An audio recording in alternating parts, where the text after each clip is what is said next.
காவிரி போன்ற மாநில உரிமை விவகாரங்களில் அனைத்து கட்சிகளையும் கலந்து ஆலோசிக்கும் அணுகுமுறையை முதல்வர் விஜயும் தாவேக்கவும் பயில வேண்டும் என்று வலியுறுத்துகிறது சமஸ் எழுத்தில் இன்று சிந்தை இணையதளத்தில் வெளியாகியுள்ள கட்டுரை.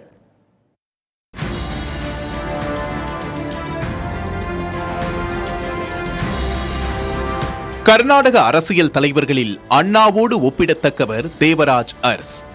மாநிலத்திற்கு கர்நாடகம் என பெயர் சூட்டியவர்.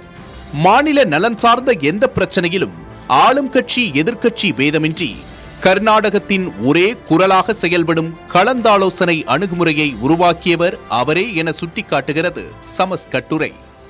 தமிழ்நாட்டின் 1/3 உணவு உற்பத்தியும் சரிபாதிக்கும் மேற்பட்ட மாவட்டங்களின் குடிநீர் தேவையும் காவிரியையே நம்பி இருக்கின்றன.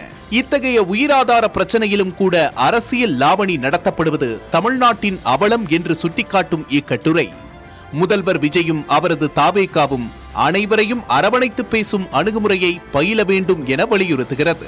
திமுகவும் அதிமுகவும் இந்த விஷயத்தில் கொண்டிருக்கும் அனுபவம் பயன்படுத்திக் கொள்ளப்பட வேண்டும் என்பதோடு விவசாயிகள் தரப்பு, அறிவுஜீவிகள் தரப்பு என்று பல தரப்பினருடனும் முதல்வர் விஜய் கலந்து பேசுவது ஏன் அவசியம் என்றும் இக்கட்டுரை விரிவாக எடுத்துரைக்கிறது.